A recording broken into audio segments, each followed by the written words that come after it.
গেছে গিয়ে, কালার প্রিন্টটা সব হয়ে গেছে।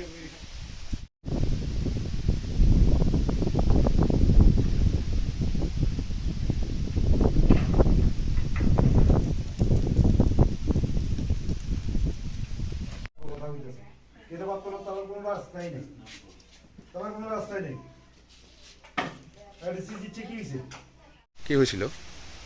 তো কালকে রাত 2 কোটিকা আমার দোকানে আগুন লাগানো হয়েছে। কি কোন জায়গা এটা? এটা প্রতিশোধী মুসলিম তারা। আচ্ছা, এরপর?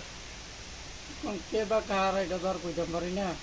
কি থাকে না, আহ, 15-20 হাজার টাকা মামলা ছিল। কি কি ক্ষতিগ্রস্ত হয়েছে তোমার দোকানে? এই তো বাজার মাল, বিস্কুট টিস্কুট, মুড়ি টুড়ি, তারপরে লবণ টবণ, এই 15-20 হাজার টাকার মতন গেছে।